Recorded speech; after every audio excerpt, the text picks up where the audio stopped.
Mr. Berry, Chapter 18 of the Project 2025 Manifesto is about the Department of Labor, and you are the author of that chapter, correct? Lead author, yes. There's others too. Yes, you are. I believe the American public should know exactly how you and the Republican majority that invited you to testify today want to sabotage the EEOC, rewrite the Civil Rights Act of 1964, and push all of us back to an era of Jim Crow racism.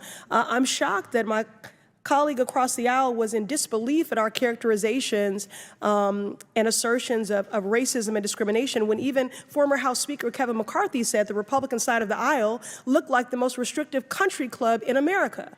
We all know that Make America Great Again is about making America white only again. Yes or no? As a main author of Project 2025, are you aware of this fourth pillar playbook? Well, to be Yes or no? To be clear, I'm here in my official capacity. Yes or no? So I don't want to have any confusion I'm reclaiming on that. my time. You are under oath, and I don't want you to filibuster. Yes or no, are you aware of this fourth pillar playbook? Okay, just so I can be clear, that writing that I did was in my personal capacity after getting the... Reclaiming my time, I didn't ask you that. Are you aware of the fourth pillar playbook, and can you detail, as you are under oath, what exactly it calls for? Again, I've not seen this fourth pillar playbook that you're talking about. Moving on. I find it hard to believe that you don't know the details of this 100. Well, please, you are under oath, and do not waste my or the public's time. I'm happy to talk about all of the policy ideas that I've talked about. I've talked about them in that context. I want to talk about the 100-day playbook, the fourth pillar. Can you elucidate us to that? Again, All right, I'm moving on, sir. Now, Director Cheadle, you have noted that numerous investigations are ongoing related to the Secret Service response and that we can expect a report in the next 60 days. With the election nearly 100 days away, that is an unacceptable timeline, and it makes people less safe. It also allows my colleagues across the aisle, Republicans, additional time to spread dangerous misinformation, which also puts people in harm's way. Some Republicans have exploited this moment to continue to attack progress towards racial justice and gender equity in America. Disappointing, but not surprising.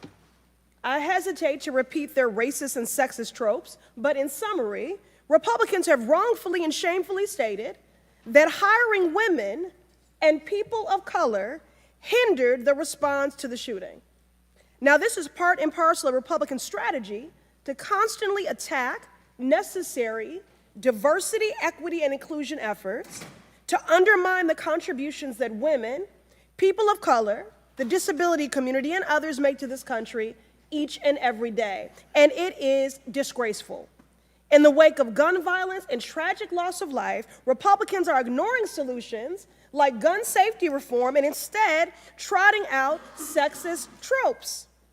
Can't say I'm surprised. There is not one woman on this panel, and I almost walked out just on the strength of that. But the only reason why I didn't is because that is a systemic issue here in Congress and often for people who come before this committee. And if you don't have one woman in a position of leadership and authority that should be there, then that is also a problem. But again, women, hundreds of women, the report detailed hundreds of women who experienced harassment with no recourse. For over a decade, the FDIC, under your leadership and your predecessors, ignored them. Chair Gruenberg, in November, in fact, not that long ago, you stated that the FDIC already has, quote, appropriate policies and procedures in place, unquote. Do you now agree, and this is a yes or no question, I'm serious, do you now agree that the policies and procedures in place have been a cataclysmic failure and an affront to the many women who have been harassed, pushed out of the FDIC, and forced to change their career goals and life trajectory? They have failed, yes, Congresswoman. DEI is a huge step backwards for our country. It has taken generations, not to mention a civil war, a civil rights movement, to move past a stain on our nation's history. But we have made tremendous progress. But to codify discrimination in an effort to remove discrimination is a woeful initiative and would undo generations of progress we have made as a nation on this. Every tear, every drop of blood, the sweat of our founders, our forefathers that have fallen would be in vain for us to continue and to reverse the path that we have. We are debating legislation that denies the sky is blue, water is wet, and racism is real. The major provision of the bill says to ban anything that acknowledges racism. And a few pages later in the exact same bill, there are multiple provisions discussing the presence of racism. This Republican approach is as predictable as it is nonsensical. On one hand, they're saying that racism does not exist. On the other hand, they are saying there is rampant reverse racism. Well, how do you reverse something that never existed in the first place? Riddle me that. While this Republican policy may have a new name, it's the same old tired game. Look, y'all are entitled to your opinions, but not a denial of the facts. Colleagues across the aisle have waged an all-out war on diversity, equity, and inclusion. I'm not sure if it's that they just hate one aspect of it, like diversity, or if it's the combination of all three. So there's this September 5th, 2023 piece in Air and Space Force magazine, and it's titled in part, "Why Diversity Should Scare the Hell Out of Our Adversaries." And I've never seen the fear in someone's eye when they're confronted with diversity, but I think part of this DEI stuff, insofar as we insert it in younger children, implies that if you're not of European ancestry, you're not going to do as well in this country. Is it worth funding the DEI programs in the military? What good has it brought to the military? We have the biggest recruitment crisis that we've ever had. That is a fact. And I believe that the DEI programs and the politicization of our military is another big reason why. It is no surprise that the same people complaining about DEI are the same people who complained about the Me Too movement, about Black Lives Matter, about the ERA, about the gay rights movement, and so much more. The fact that as soon as someone who is Black or gay has a disability earns a promotion, Republicans complain that they are unqualified and begin ranting about how diversity, equity, and inclusion is ruining the country. It's shameful, it's untrue, it's discriminatory, and we must not back down in our efforts to create a nation that respects all people. Might I add that the opposition is majority overwhelmingly white and male. I have a teenage daughter, and we like to play a game called Two Truths and a Lie. So if you'll indulge me, we're going to do some variation of that right now. I want to use my platform to clarify some of this disinformation by playing a game called Fact or Fiction. Dr. Caleb, I'll say a statement, and you'll reply with just one word stating if it is fact or fiction. Let's start with this. Fact or fiction? The FDA conducted a rigorous review of extensive research on mifepristone. Correct, that's a fact. Mifepristone has been on the market for almost 24 years, and more than 100 studies have affirmed its safety since. Fact or fiction?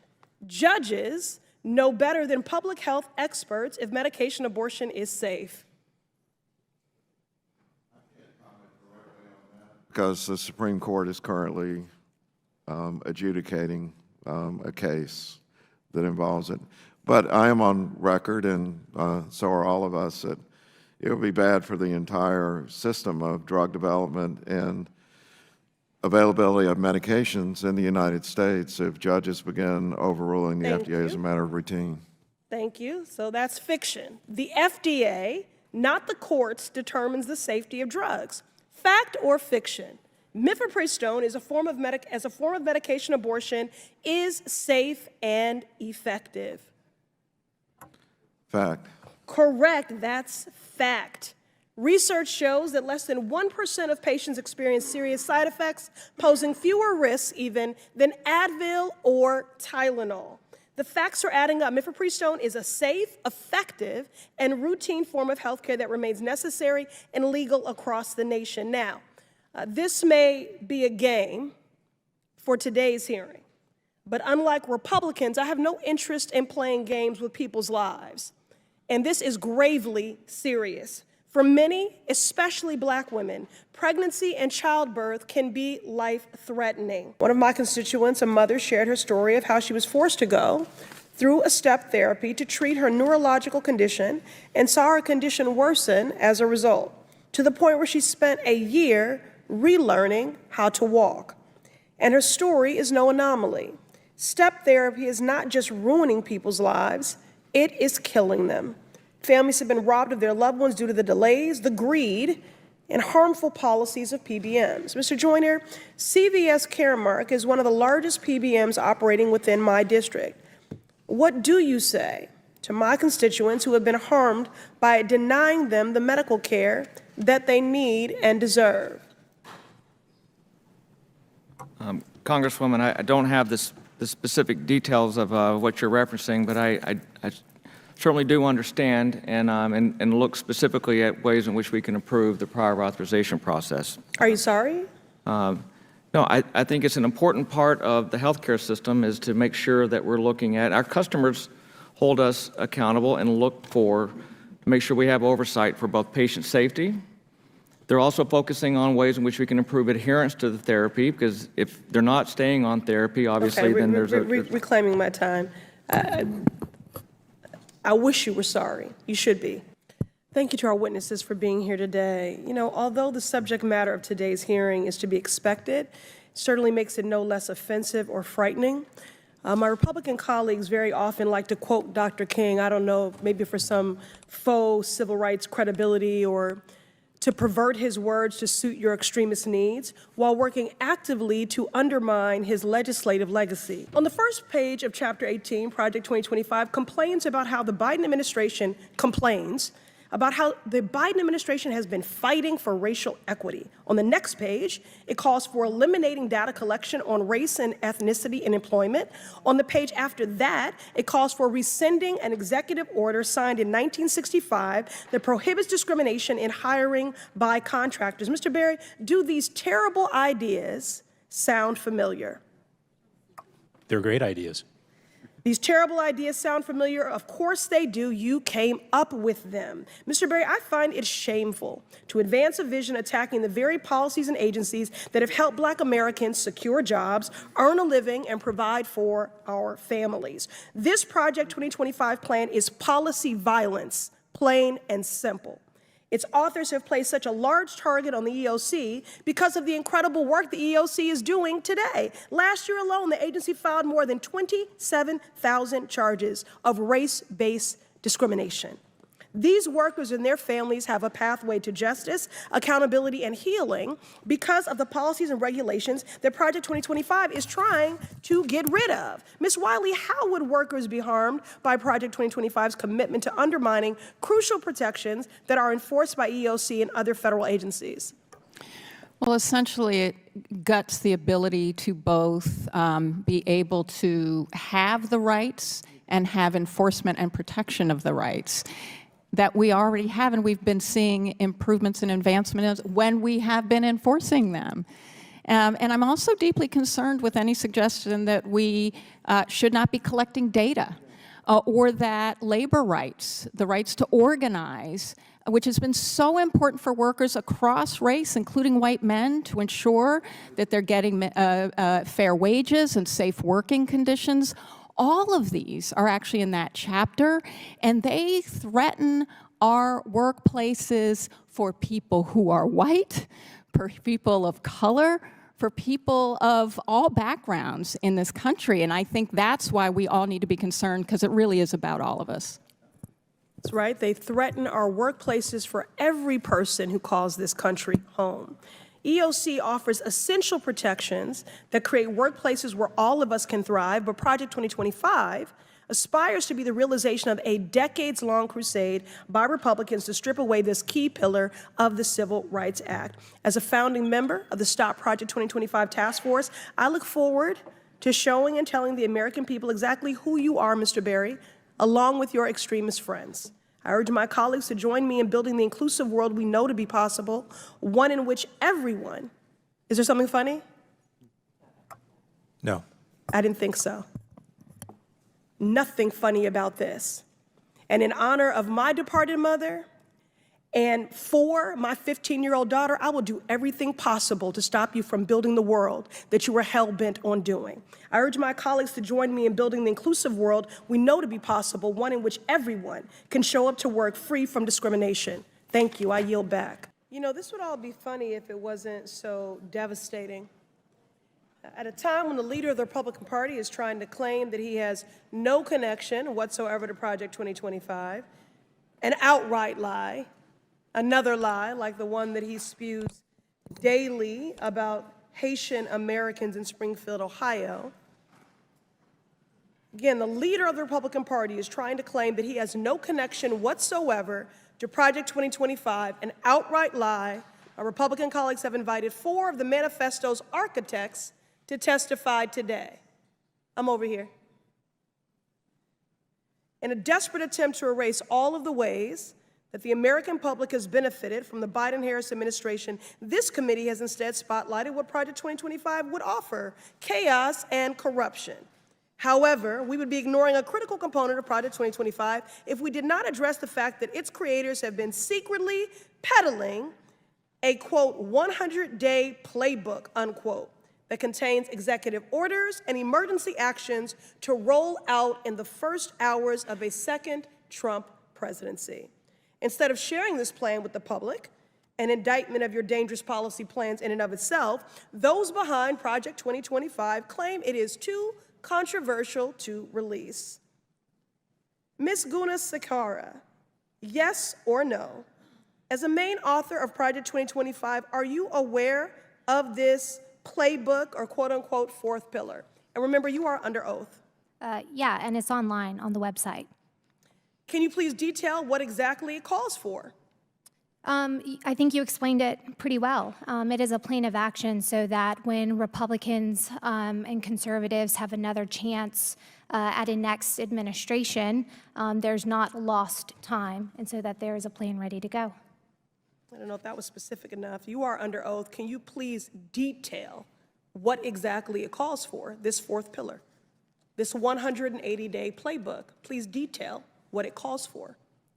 Again, I'd reiterate what I just said, that I think you summarized it quite well. It includes a plan of action on day one so that But you didn't Republicans... say anything, and that's the problem. What is the plan of action?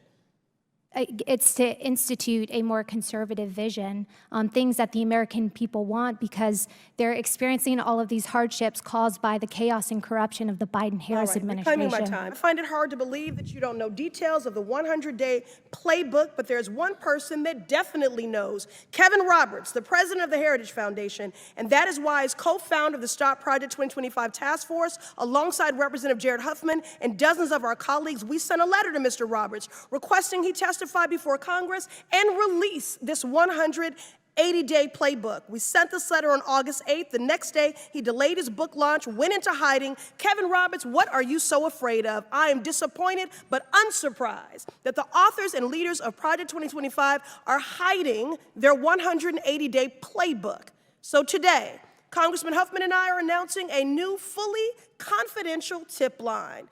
Any person can visit huffman.house.gov/tip-line-form to submit any information you have about the secret playbook behind Project 2025. That goes for conservatives with a change of heart, workers at the Heritage Foundation, and our witnesses here today, who will perhaps find more courage when the cameras are off. I yield. This Republican majority has demonstrated it's out of touch with the priorities of everyday people and has focused its effort on passing legislation and budgets to undermine DEI and entrench systemic discrimination against people of color, folks with disabilities, and other marginalized groups.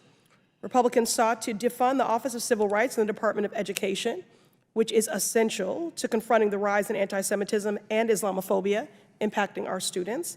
Republicans voted to stop the hiring of DEI personnel in the military, despite evidence that it will improve military readiness. And Republicans consistently use harmful rhetoric at every opportunity to undermine the talent, knowledge, skills, and the training of professionals in every sector where DEI initiatives exist. And they often pervert, mischaracterize, and weaponize the words of Dr. Martin Luther King Jr., despite the fact that his children His surviving children have repeatedly asked them to cease and desist from doing so. Now, President Biden signed a historic executive order on his first day in office to take a whole-of-government approach that embodies equity in the administration's work to ensure all people benefit, not just the wealthy and well-connected. Mr. Miller, the Office of Management and Budget plays an outsized role in implementing and overseeing the executive orders on equity. Can you explain why equity is an important part of performance goals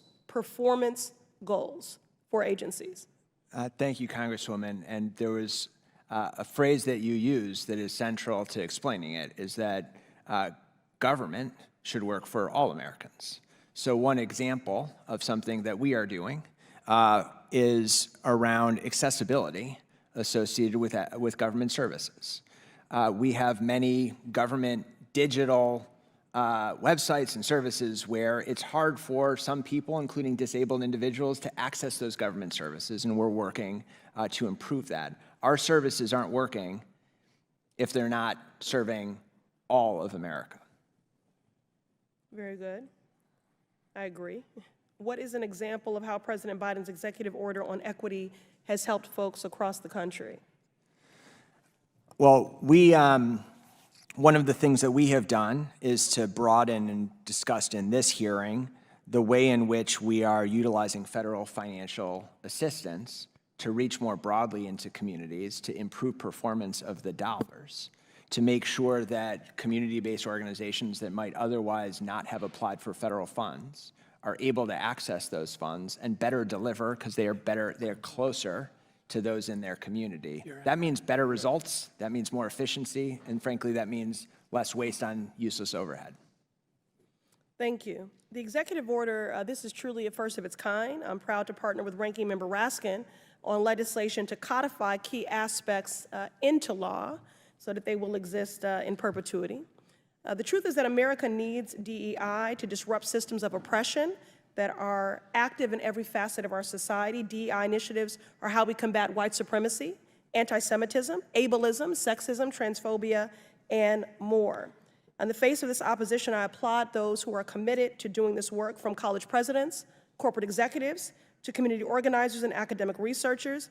And to those who are against DEI, I would love to know really what you are so afraid of. What are you so threatened by? Thank you. I yield. Thank you, Commissioner, for joining us today. First, let me just also acknowledge and thank you for your responsiveness and your swift action on my outreach to you regarding formaldehyde and chemical hair relaxers, also the shortage of children's Tylenol and Motrin. Personally, as someone living with alopecia totalis, I also appreciate your efforts in that regard. And finally, for the purposes of my question line today, reproductive justice. Dr. Califf, last year the FDA took pivotal steps to protect medication abortion access, including by allowing abortion pills to be prescribed by telehealth and distributed by retail pharmacies. Medication abortions accounted for 63% of all abortions performed in the United States last year. If mifepristone is pulled from the market, access to routine medical care would be jeopardized for people across the country.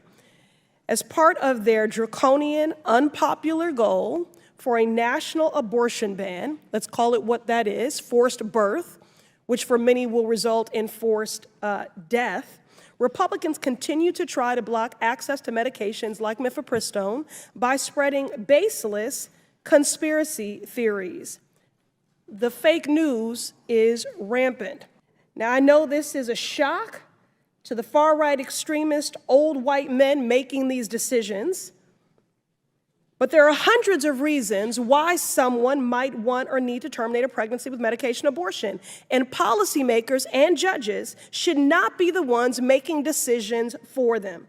If Republicans and anti-abortion extremists have their way, access to mifepristone will be cut in every state, blue or red, even in my district, the Massachusetts 7th, where abortion care is legally protected.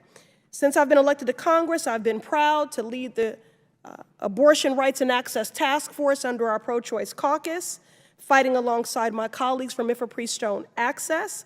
I'll continue to fight to affirm abortion care as the fundamental human right that it is, and I urge my colleagues to do the same. Thank you, and I yield. DEI initiatives destroy morale, decrease recruitment, and potentially violate federal law. These initiatives spread divisive and exclusive ideologies in our federal government workplaces, and taxpayers are left footing the bill. For these reasons, I support the Dismantle DEI Act. H.R. 8706 aims to repeal the federal DEI programs across the federal government. I'm an original co-sponsor of this bill, and I've noted some of the comments here, and I believe we should take a step back and ask ourselves, you know, what do we seek in our republic regarding individual rights, liberties, and freedoms? I mean, do you believe in those core tenets of our republic or not? We have an opportunity before us with this bill to push back against it. The ranking member mentioned a sweeping attack. Yes, this is what we have suffered. We have suffered as a nation a sweeping attack against equality. That's exactly what we're fighting against. Another colleague mentioned oppression and degradation. It's exactly what we're pushing back against. This is a bill that eliminates government-sponsored oppression of individual rights, liberties, and freedoms in the land of the free. Freedom of opportunity, not result. Our founding documents talked about having a nation where we recognize that all people were created equal. Martin Luther King talked about that being a promissory note because, as we know, that had not always been the case and has not always been the case in our country. And it took too long and has taken too long for us to get where we need to go. But he also said that we shouldn't use the results of segregation, and I think we could also say discrimination, as the justification for future segregation or discrimination. That's what this bill seeks to do. It seeks to reverse some of the policies that have, instead of looked at merit or qualifications or the like, and institute a policy where you are hired on those things instead of where the first thing we look at is factors about our character, our personality, our skin color, our sex, whatever the case is in qualifications for a job. And I'll just point out, you know, there's many of these examples, but the Air Force's Diversity and Inclusion Resource Book has recommendations for unconscious bias, race-specific learning, cognitive diversity teaming, general diversity and inclusion and belonging, and it includes a book title called White Rage. This is the kind of things that are going. We should not discriminate at all in our government. This bill, titled the Dismantling DEI Act, is an utter disgrace. Having sat and read the text in preparation for today's markup, I have yet another example to tell my constituents about the unserious work of the Republican Party. Now, I'll work with anyone serious about progress who wants to center the people who call this country home. This isn't it. Do you all know your history? Do you know American history? The original Constitution counted enslaved individuals as 3/5 of a person. During World War II, the federal government forcibly relocated and incarcerated 110,000 Japanese Americans. The FHA practiced redlining in the 1930s and 60s to deny mortgages to Black Americans, which is why we have a racial wealth gap today. I could go on. The GI Bill, which is supposed to be race neutral, denied access to Black Americans, denying them equal access to education and housing benefits, which is why we do not have generational wealth.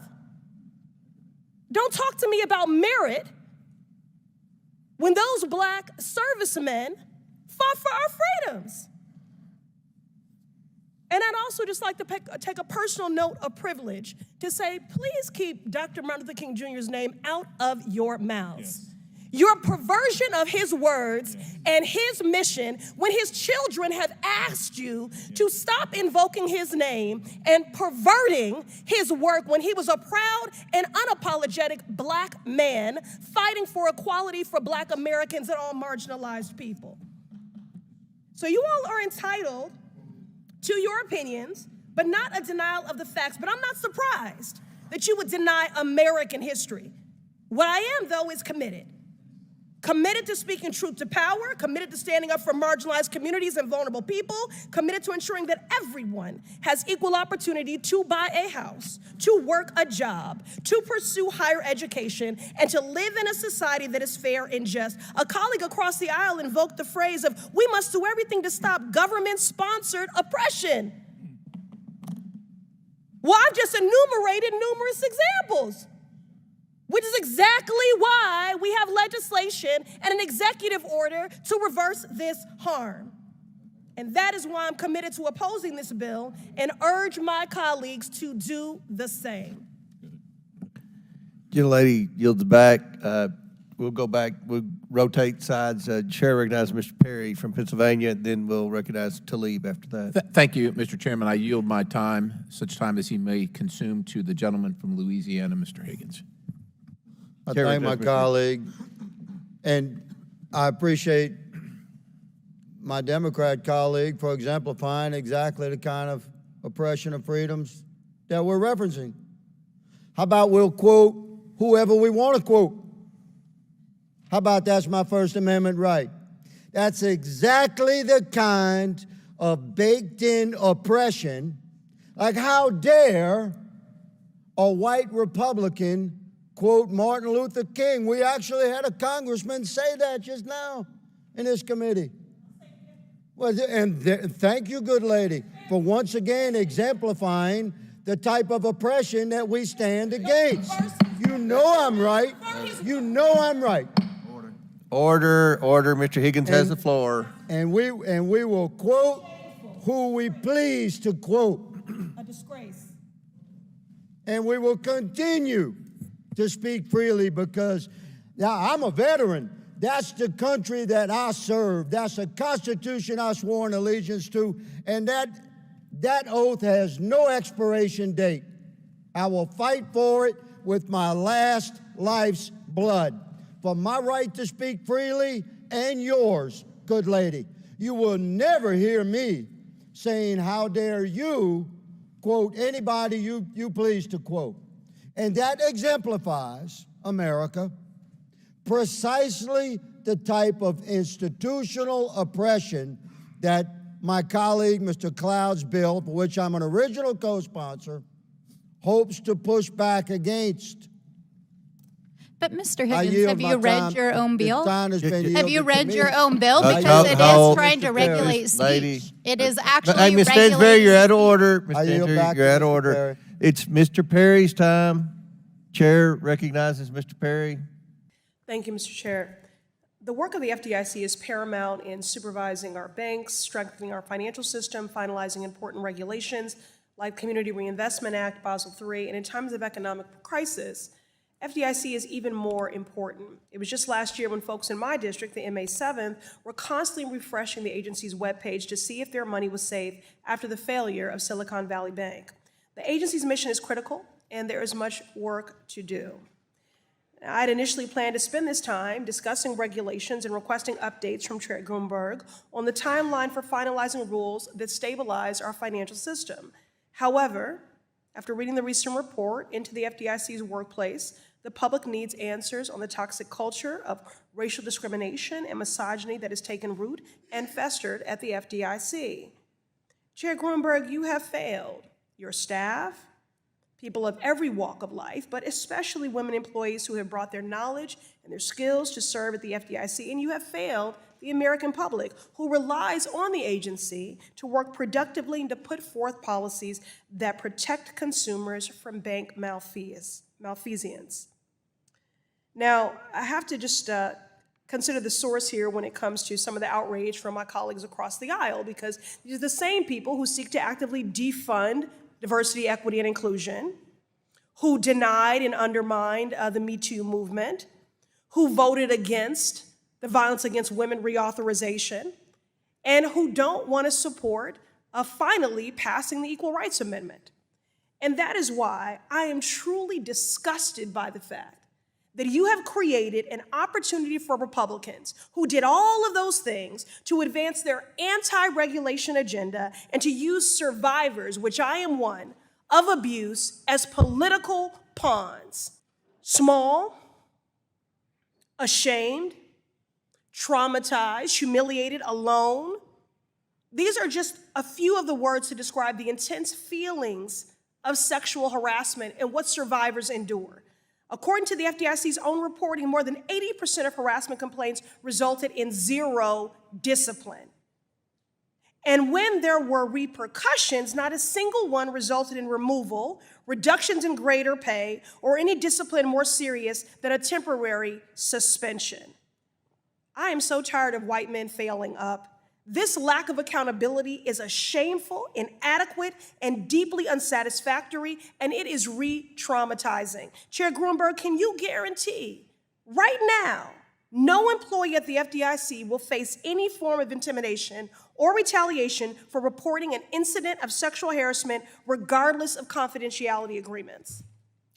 That's our goal, Congresswoman. Yes, the answer to that is yes.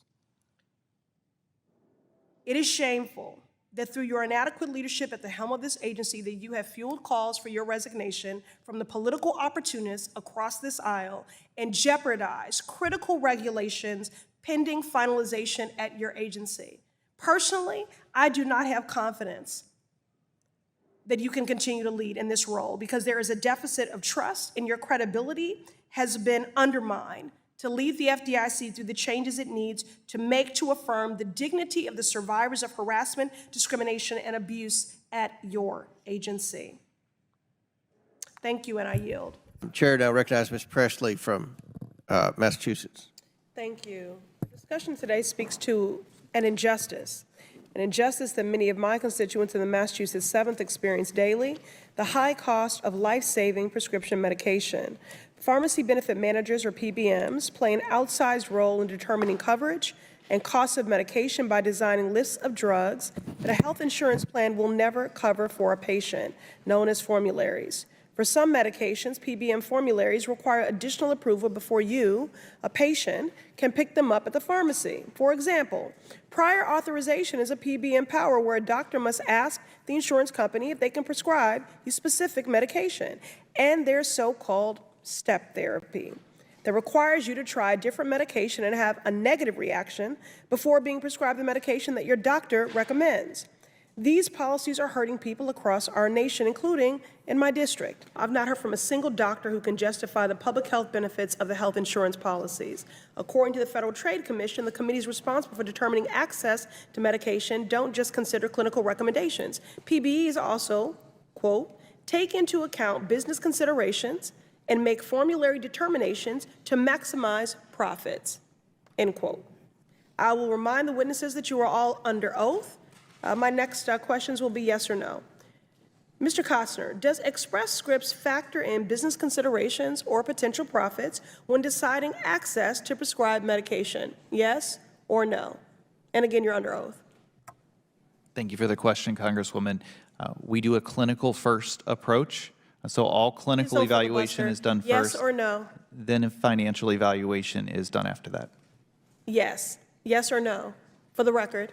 Financial evaluation is included after the clinical. Mr. Joyner, does CVS Caremark factor in business considerations or potential profits when deciding access to prescribed medication? Yes or no? Congresswoman, we have a Pharmacy and Therapeutics Committee that assesses the clinical value of the medication. You all are very smart. Can you just answer the question, yes or no? Like I said, we have a P&T committee that assesses the clinical. Reclaiming my time. Dr. Conway, does Optum prescription factor in business considerations or potential profits when deciding access to prescribed medications? Let's see if 3 will be the charm. Yes or no?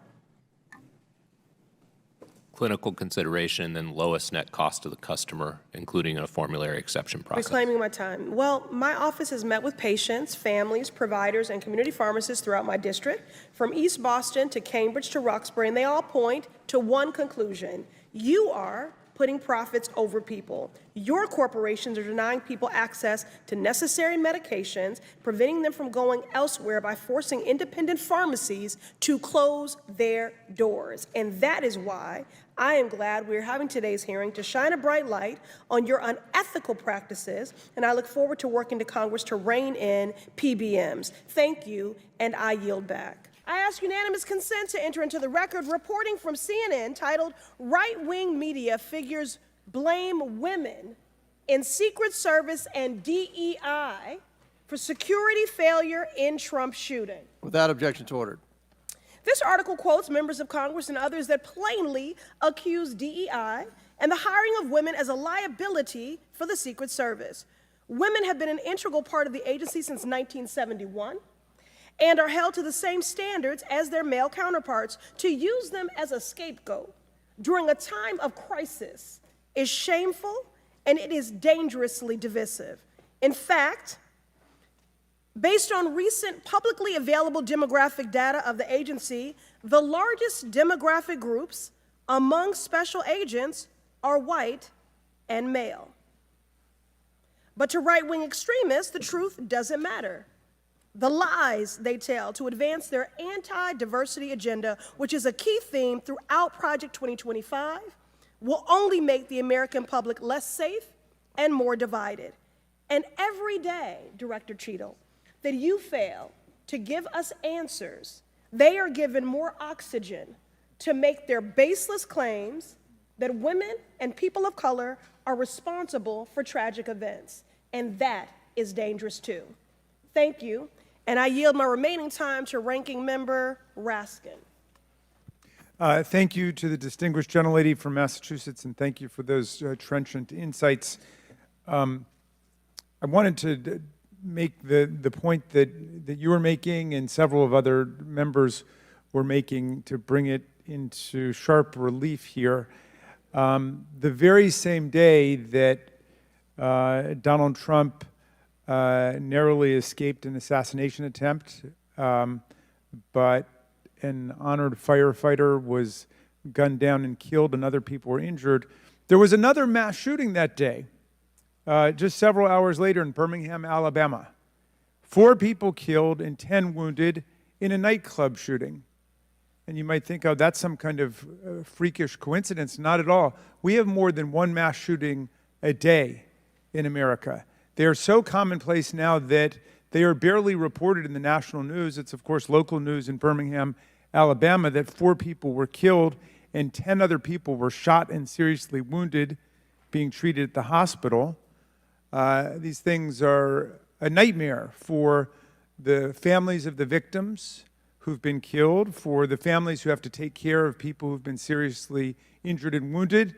They are a major financial drain, publicly and privately, and yet we allow AR-15s to be purchased with abandon, promiscuously, all over the country. People can just go out and get an assault weapon. And the distinguished gentlelady from Michigan was right. We have a hearing when it affects the President of the United States, but on all the other days of the year, we don't have a hearing about it. And I think it is because of an honest disagreement we have about the Second Amendment. There are some people who think the Second Amendment means you've got the right to arm yourself with whatever weaponry you need to overthrow the government of the United States, and we reject that as a false interpretation of the Second Amendment and a false interpretation of the Constitution. We can ban assault weapons. We did it back in 1994. It dramatically reduced these mass shootings, and when that ban was lifted, the mass shootings went up through the roof again, and we've shown it. And so just like we're demanding real answers and real action from the Secret Service, let us demand real action and real answers from ourselves about the nightmare of mass gun violence, which puts America into a category all its own when you compare us to the countries in the European Union or Canada or other similarly situated countries. There's nothing like what we're going through. So we've got to act on the Secret Service to protect ourselves against political violence, and we've got to act as a Congress to protect ourselves against AR-15 violence in America.